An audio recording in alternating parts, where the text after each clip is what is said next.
Hello, this is Chess Show on Pod TV. My name is Sasha Star, and today, as our guests, we have not one but two professors. Ken Regan, welcome to the show, Ken, Thank you very much for having me on. and also Professor Dan Fleetwood. Welcome to the show, Dan. Yeah. Quite happy to be here. All right. Yes, pleasure. And Ken, so what? Tell us what we are going to see this show. Well, we have a romantic beginning to the show. Can't get more romantic than Casablanca, at least for the movie, but this was people playing chess and playing chess in very much old style.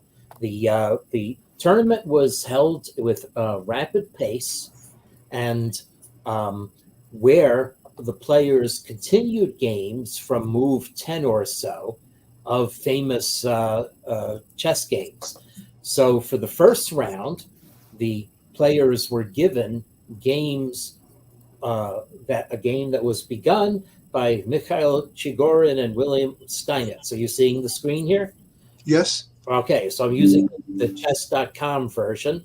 So playing from this position on move 10 of an Evans Gambit, the white has sacrificed a pawn, were first Magnus Carlsen against another world champion, former world champion Viswanathan Anand, and then Hikaru Nakamura playing the North African favorite Amin Bassem of Egypt.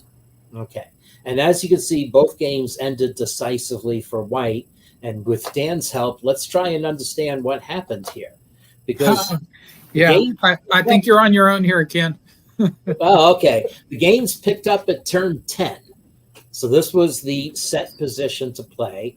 And as you see, I have to say, I've never played an Evans Gambit in a serious game in my life. So this was just fun for me to watch. Yeah, I'm not sure if I have.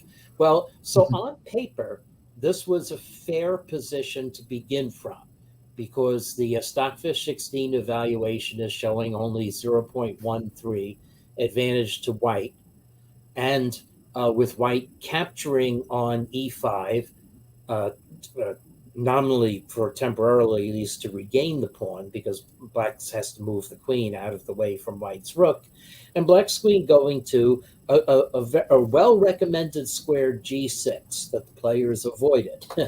So now it turns out both of our white players committed what the computer thinks is a misstep right away, but they both won essentially within 10 moves. So there must be something dynamic about this position that was fatal for black.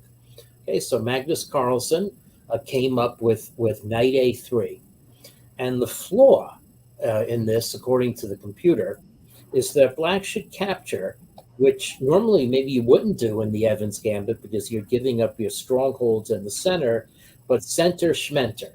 Let's just relocate the queen to this key square g6.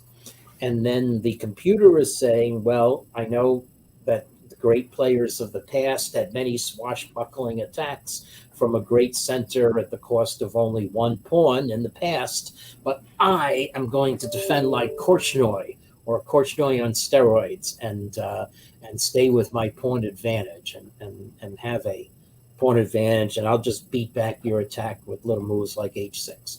But that's not what black did. Black instead fell for the temptation to get rid of white's magnificent light squared bishop right away, which is a problem in the open lines of the Joka piano as well for white. So black played knight a5, but this is a mistake according to the computer. Because so Ken, I guess I will opine that when moves like that are bad, then black has failed the opening, and he probably failed the opening somewhere that I'm not familiar with. Right. Well, it would have been somewhere back in 1892 with Steinitz and Chigorin. And so the meta question is whether, the position is really dynamically winning for white, even though it's equal on paper. So now the problem with black's play is that if you capture on c4, then white gets a tempo by which to regain the pawn. Now the pawn on e5 is really going to disappear. So, and in fact, you can't play queen g6 anymore because your knight is going to hang. So the only thing you can do is play here. And then, well, this sets up some definite awkwardness for black. Okay, it can't capture with the a pawn because the rook will hang. Can't capture with the queen because then the knight would really hang. And if you recapture this way, well, now your position's just wrecked. We're going to take on e5 next, and you know, this is just wrecked up for black. So, so anyway, so after queen a4, now the way that black should minimize the disadvantage is to capture on d4 and then play knight ec6. Get a position like this. And then this is still a playable game. In fact, the computer is, well, Stockfish 11, older Stockfish, has changed its mind and decided this is dead equal. I don't know. Black has a traffic jam on the queen side, which is not where his king is, so I still distrust this for black. But anyway, that is not what Anand did. Anand played the move knight ec6 first. You know, maybe thinking I can try to keep my stronghold on e5 as long as it goes. But now Carlsen starts playing some moves. Okay, take on e5, a mistake according to the computer. And then now Anand responds with an empty threat. The correct move for black is to play the queen to this key square. We'll see it recommended in the other game as well. And then black is doing okay. All right, I mean, it turns out that maybe white does not have the time to recuse or rescue this bishop, because black can play tactically knight takes e5, and then this other bishop is hanging. So black would achieve the aim of exchanging off that bishop. The computer says white's best move is bishop f4, and then black can take on c4, one of the lines. Okay, but that's not what black did. So Anand fell for the temptation to lay a threat against f2, but it's really an empty threat. And this is where Carlsen starts playing incredibly active moves. Watch white's rook. Okay. Oh, Watch white's rooks. Okay, so we're going to make you carry out your threat. Now, the problem is, where's your queen coming back into the game? You might be able to trap this queen. if I'm Anand, I feel like I'm lost. Yeah. Well, the computer also feels like black is lost. Well, I can't really see the. Oh my goodness, yes. so Anand flailed about. Now this Holy really cow! is only making This is brutal. Yes. So, and right here, I don't know what Anand missed. Maybe Anand thought he was going to take on c3 with the queen, but this is where your queen is trapped. The other rook comes into play. Queen is going to early retirement. Yep. So Anand decided, well, I might as well get some pieces for it. But now, so we get some pieces. But now, once again, watch white's play. Okay, so queen a4, knight e3, hoping to at least exchange some pieces off. But we are going to start demolishing black's position here.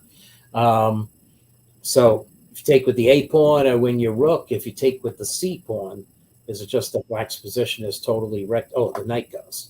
Yes. So this is going to win 2 pieces for a rook. So black captured here instead. That's the last move of the game. White captured on c6, and Anand decided he's had enough because it's going to be 2 rooks for a queen and a piece. But in fact, black's position is just bad here. Okay, so this is a variation I played. The game actually ended after rook takes c6, and Anand gave up. So you play something like this, black's position hasn't developed and is down material. Okay, so it took only 10 moves for white to win from that Chigorin-Steinitz position. Well, let's look at the other game. Other game from this position was Hikaru Nakamura against Bassem Amin. And Amin, of course, is 200 points lower rated and standard chess. So you would expect white to do well. This is the sequence of moves that leads. The computer does not like Chigorin's queen f6. Doesn't matter. We got to this position, and black should be okay on paper. And interestingly enough, Hikaru plays this milk toasty move, but at least it guards against the threat of knight a5. So now that bishop will be preserved. Now, once again, what the computer says to do is trade on d4 and play queen g6. So the funny thing about the chess.com display is it made it look like Steinitz and Chigarin were still playing that game. And that was bizarre. It confused me for probably a good 5 minutes before I figured out what they were doing. yeah. So I would say Black's queen f6, queen d6, and queen g6 is somewhere between subtle and bizarre. Yeah. Well, that's what you play when you have an extra pawn and inferior position. Sometimes you may lose a cup of tempest. And if nothing forceful will happen, then you might hold. But it looks very suspicious. Yeah. So Yeah, I'm surprised that there's queen g6 at the end of this particular rainbow. So yeah, because White's going to play bishop to d3. The queen's not exactly secure on g6, but exactly. it's reasonably. I guess it just it plays. I guess is the point. So Black did put a piece on g6, but it was the knight. Okay, now White plays natural developing moves and once again has compensation, and the kind of compensation that you should not try to punish by pawn grabbing. But here we go. And I don't know what Black miscalculated because White's going to win materially with a simple fork, but playing actively with the rooks is our theme. And now, Black is going to be down 2 pieces for a rook in a position where the openness of the game definitely augurs well for White. So Amin did the same desperation thing that Anand did, was give up the queen, try to get some of White's pieces. So this is 2 rooks for a queen, but Black's position is very badly damaged. And so we have some weird jockeying. So White wants to make a kingside attack because Black's queenside is certainly not going to defend against a kingside attack. Black tries to develop the queenside, and we have a little bit of a pas de deux with the queen and the bishop, during which time White gained a tempo to put the queen on an active square c1, where it's going to be key to the attack in a moment. So here we go, e5. Now the White's other bishop is going to come back to life on d3, and White starts sacking things again. As I say, he's supposed to play the Evans Gambit, and if Black captures it, then Black is simply not going to be able to defend against mate on g7 for long. Okay. Yeah, here Nakamura can just be Nakamura. Yeah, I mean, the only way to defend is to bring the bishop back to b1, but you've got to give up pieces for that purpose. So this is just terrible. So Black does not take the bishop, instead tries to retard the queen from coming in, but the queen comes in. Black tries to bring the bishop back for defense, but it's all too late.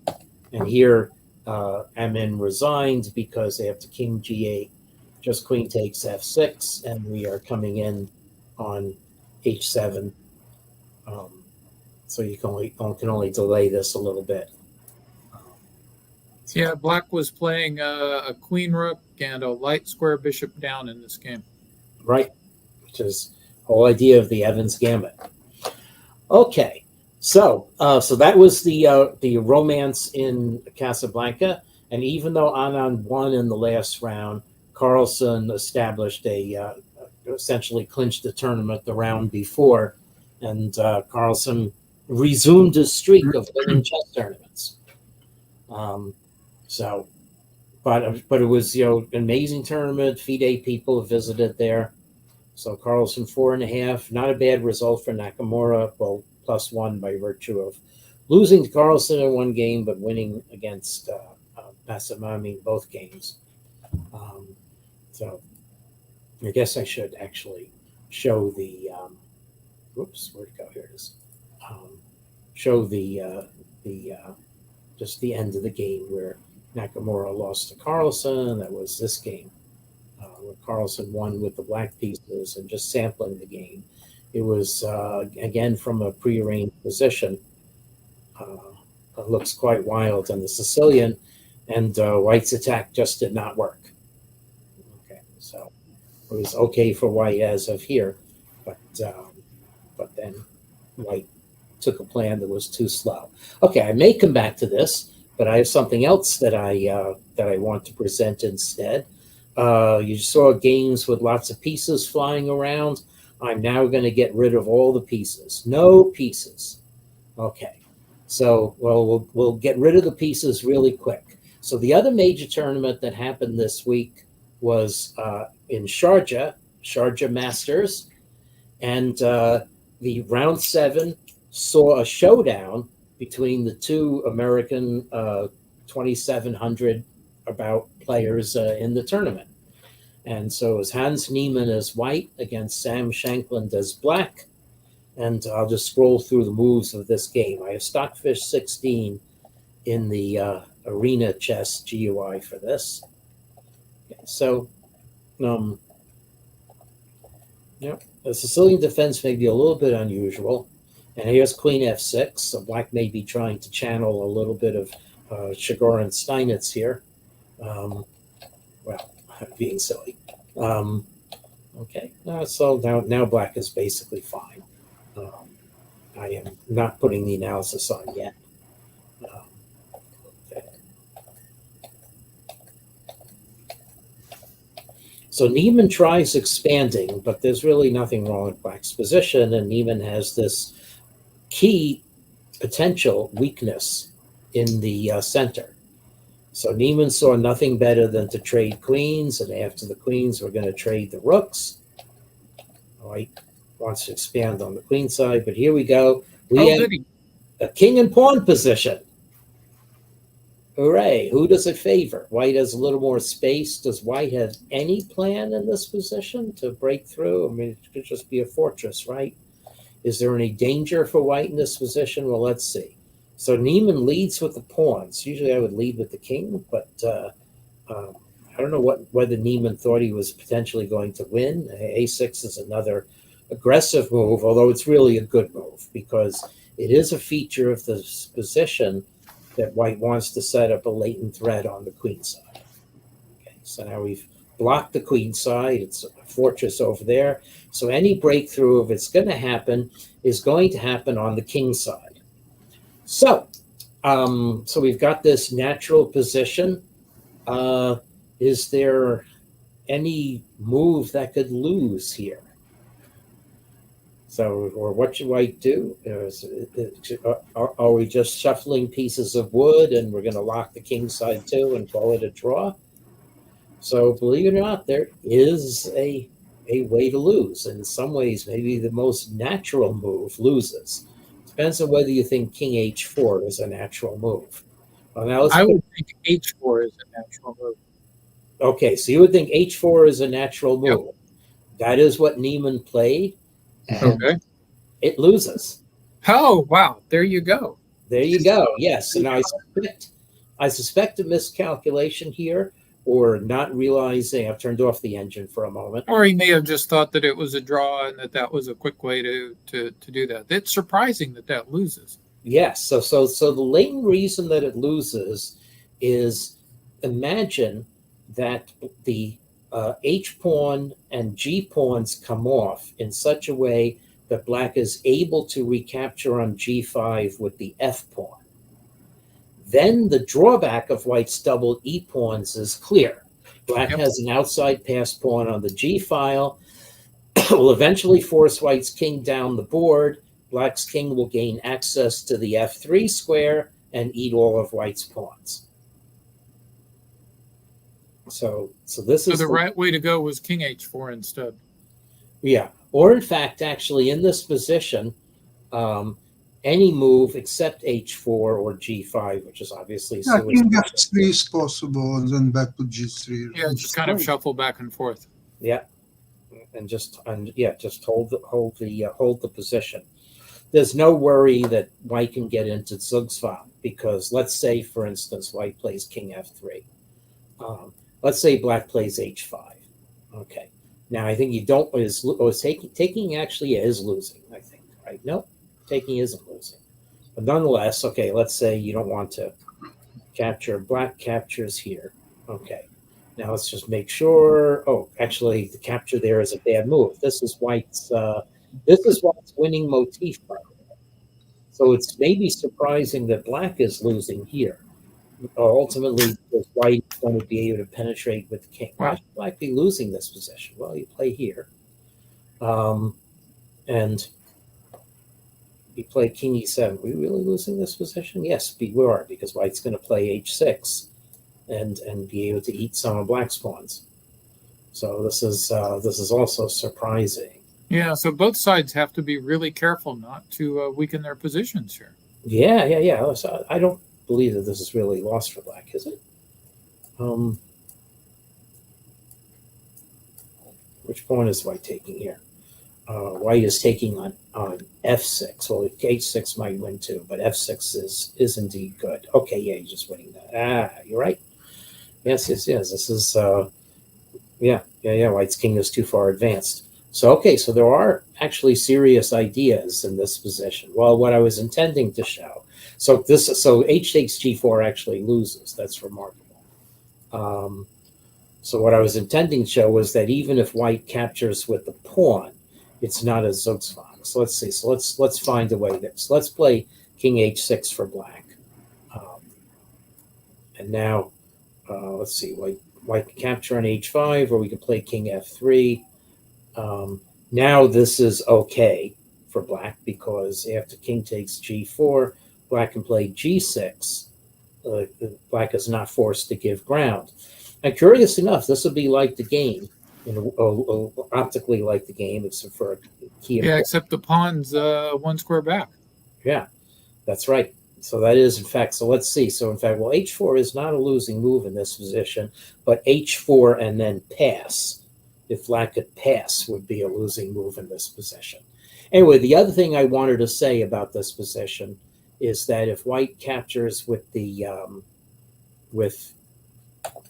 pawn, where am I now? Okay, never mind. Okay, king h6, king f3. I probably confused this. So if white captures with the pawn, then it's not a Zugzwang either way. Okay, let's play a stupid move for white, king g3, and then this is not Zugzwang because white can play king h3, and the double pawn at e3 is helping. Okay, all right, but h4 actually loses. So black plays h5, and now king h3. And now if black were to capture on g4, black would lose for essentially the same reason we've seen. White's king is able to penetrate. And if king f7, then king h5. And this is going to be penetration on the 6th rank for white. So I'm sure this animates the aggressive ideas that Niemann thought were operating in position. Surprised that white with damaged pawns can force black back like this. So you look at this position and you think, wow, okay, g takes h4 loses. Black can retreat the king to f7 or h7, giving away a pawn. And I guess white is not able to penetrate with the king. So that's surprising too. But you think, h takes g4 is the most natural move, but king h6 actually wins. So why does it actually win? That's wild. Yes. So g takes h4, and now here is the real key. Okay. So king g6 would put black's king in the same lion's mouth. So king g6, then h5 is good for white. And here is where the point I said about invading black's queen side comes into play. So this actually works for white. What happens in the game does not work for white. Even though black is going to make a queen, black does not make a queen fast enough to stop white from being able to make a queen. So even though black's queen's first, black has no check. And white is going to get a queen ending where the a6 pawn will ultimately be the decisive factor. Yeah, the power of the doubled pawn on e4. Yeah, stopping checks. I can't play queen b6 check. Okay, but that is not what happened. What happened is black plays g6, Mm-hmm. and now white, in order to get this, White has nothing here. White has nothing. Now, if white just retreats the king to h3 or g3 or h3, doesn't matter, then the key point is that black gets this move for the king, and now with g5, we are going to get that line with the passed g pawn. Stockfish is already seeing it all the way to checkmate. Okay. So that's the one reason white is lost. And the other reason is that the desperate h5 is a key tempo down compared to the previous line. Okay. Black can't play h4. Okay, so h4 does allow white to play king g4, and then we get a configuration on the king side that's just drawn. So black does have to give away one tempo, but this is still too late for white. Okay, so white's pawn would only be on c6 if white did that, and then black would take on e4 and pin the pawn. So white instead tried to make hay with the a pawn, but black is able to come straight through, just eat pawns, and now black is stopping everything. So I mean, ultimately, white can queen and trade queens, but then black just wins the king and pawn ending. So Niemann gave up. So it's a surprising fact, maybe one of the end games of the year. Yeah, really neat. And Very instructional. Yeah, misplaced aggression. So I want to mention one other game. So this eventually propelled Shanklin to a tie for first, but the winner of the tournament on tie breaks was a player from Iran, and so I have his. And this I mentioned last week, the old prodigy Chitambaram VR. Wait a minute, I might not pick him up. So let's see. So I guess I have to actually sort by black and find Danishvar. Here he is. Okay, oops, Danishvar is here. Okay. So Danishvar against Aravind Chitambaram, that's why. Okay. So this now was the other round 7 game that was decisive in the tournament. And this is a case of white getting a promising position, but then not being able to follow through correctly. So this is where we do it as just chess. And in that spirit, I'm not going to run the engine. Okay, so fairly normal strategic game.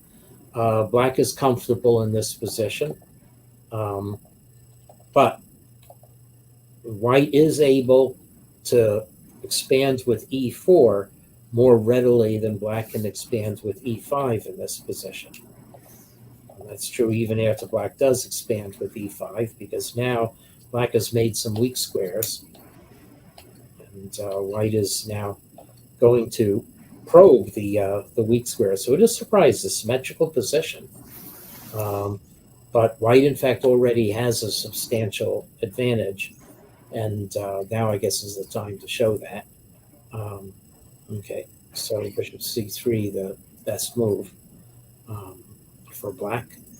Okay, so white plays, and white's advantage will become even clearer. Now, rook a8, in fact, was a bit of a well, it was guarding the pawn, but it's an admission that something has gone wrong in the opening. So now the engine shows this is almost a 2-pawn advantage. And in one of these places, a little bit later in the game, the engine's going to want to play a really strange move for white.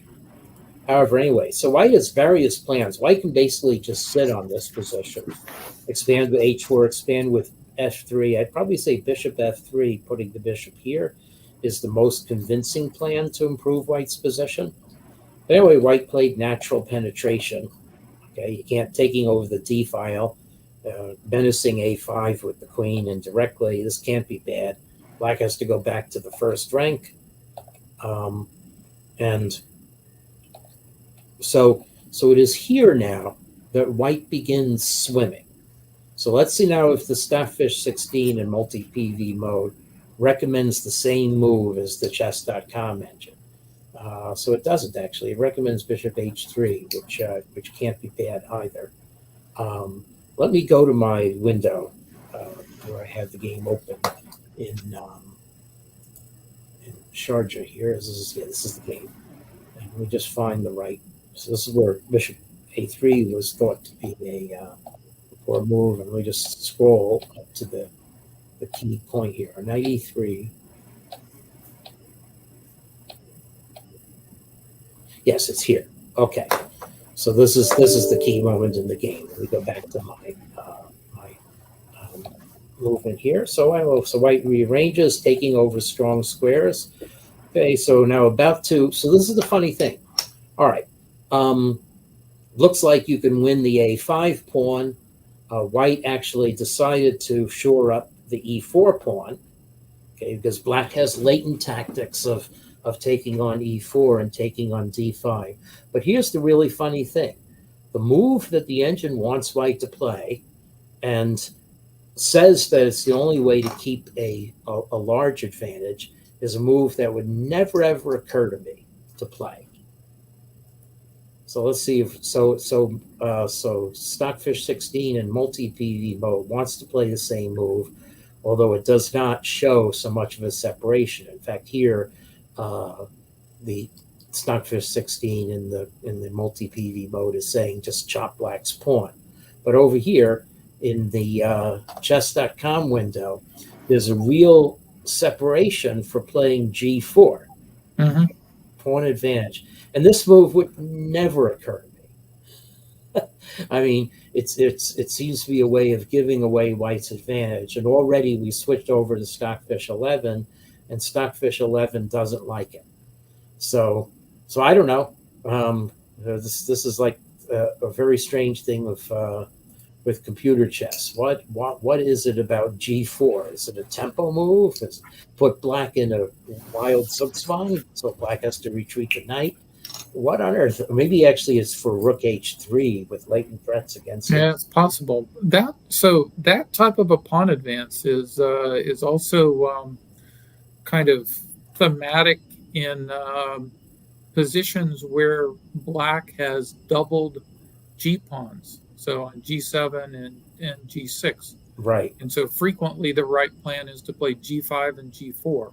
Right. And just try to gain space on the king side in those positions. And I guess for white, this same idea, just gain some space. But it looks like that it probably should have a tactical flaw in this position. So yeah. Oh yeah, my Stockfish 16 in multi-PV mode rather than the 3 variation mode that isn't as it's funny. It's not as sanguine about white's position here. So that's another. Well, I can see a long way, so that helps. Yeah. This is depth 28, whereas this is only going to depth 20, which chess.com does on purpose because they agree with me. Chess.com implicitly agrees with me that depth 20 is sort of the upper part of the most human range of analysis. So anyway, so this is now an interesting thing about losing control. Okay, we repeat moves. The players white had about 8 minutes still in this position. Oh no, only 4 minutes. Sorry, black had the 8 minutes. I'm sorry. So let's just play the repetition of moves here. Yeah, white was down under 2 minutes, so that also was part of it. So this is all about losing control. F3 looks like a move to keep control, but now it allowed black counterplay. And so now white plays h4. I have no idea what that move is for. And then white played rook e3, which is clearly a panicky time pressure, misunderstanding the position. So now knight takes e4 is on. Maybe that's what white feared before. but we've crashed through with the center, and white hangs a rook on a5 and loses. So, Oh, yes, that's not fun. that's not fun. That's right. So, time got short. The tournament did not have a lump sum at turn 40, so things fall apart. Anyway, so that's my review of chess for this week. So Ken and Sasha, one of the things that I found interesting in the Casablanca tournament was that two positions were selected from the 1999 Women's World Championship, which was won by She Jun, and it's like of all the matches to choose two positions, I found that to be really interesting. Yeah, both of the games, the positions were nice, but. Yeah, especially with women not involved in the tournament. But exactly, in fact, this made me think that She Jun was playing as well. Exactly, it's like, wow, is she making a comeback? Yeah. So I was, anyway. They chose two of the Kasparov positions as well. But here we go. Yeah, so two positions from She Jun against Galiamova. I guess I can just scroll very quickly through this game to see what happened with Carlsen defeating Nakamura from one of these positions. Yeah, each of those were topical Sicilians from like the mid to late 90s or so, and each of those openings has gone out of favor now. Yeah, so I assume that was why it was selected, since they could have picked something like Fischer's Poison Pawn Sicilian or so, where everybody knows the moves, and so in this case, I guess the idea was that people probably had not studied these positions deeply in there. Yeah. Also, a lot of this position eventually went out of favor. Either white could not find the decisive breakthrough. There were sharp lines that you could just play for a quick draw if you knew them. Yep. Yeah, this is very, very fine play. If you don't know them, you get rolled. Yeah, that's right. So neither of those are necessarily a good outcome. Oh, this is a very pretty move. Rook e8. We don't see the board. Yeah, we don't Setting see up a pin on the king file. That's a very pretty move, I must say. We don't see the board again. Oh, you don't see the board. Oh, that's funny. I thought I was okay. Sorry. Let me reshare then. This was the Kara's attack game, right? Right. This was, yeah, sorry. I didn't realize we weren't seeing the board. Okay, share screen, share entire screen. I must have not clicked share entire screen. Here we are. Okay. Yeah, the Kara's attack is something that I played in correspondence chess in the 1970s through like the 1990s. And I stopped playing it because black would just castle queenside and it would be a boring draw. Yeah. That did not happen in this game. Right. Yes. But bishop f3 was a key misstep. Yeah, we're still not seeing your board. Still not seeing the board. Oh wow! And I did the same. Okay, I guess something is amiss with it. All right, because I did the correct sequence of things still. Let me just try sharing to the tab and see if that helps. Otherwise, okay. So share screen. Share Chrome tab, Casablanca Chess, share that. Okay, now is the board showing? No. Nope, still not. But this is round 3 from the Casablanca. Round 3, yeah. And the Kara's attack. And so if people want to look at that, it's entertaining. And I also like the classical Sicilian line that was played in round 6. So kind of a nice instructive position that we don't see regularly in tournaments now. Yeah. Yeah. Today is Berlin or Italian game, and but looks like Evans' Gambit is not easy to refute after what we see. I consider the Evans Gambit to be like the Mora Gambit. I'm worse on either side of each of those openings, so I don't play it. Yeah. That's correct. Correct. I mean, you really have to know what you're doing in each of those openings, or you'll just get in horrible trouble. Hmm. Yeah, you have to suffer for a pawn in Evans' Gambit tremendously. It's probably it's not worth it, especially Well, I when mean, you're if black playing. knows if black knows the position, you get kind of a quick lifeless draw. Yeah, yeah. If he There are doesn't know, if black doesn't know the position, then fireworks occur. Mhm. Exactly. Well, gentlemen, I would like to thank you very much for today's program. Very instructive games, and end game is absolutely a must to study to see how its seemingly equal position could be demolished apart because of the one. Uh, it's not even the bad move; it's just a misconception and not appreciating the possible winning line for black. Anyway, we'll see you next week, same place, same time, or maybe some other time, Yep. but we'll determine that. Thank you very much, everybody. Seeing you, Dan. Yep. Okay. Have a Okay. great week. See you, Bye-bye. Ken. See you, Sasha. Bye, Okay. everyone. Bye bye. Bye bye.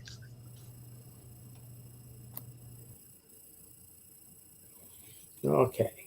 All right.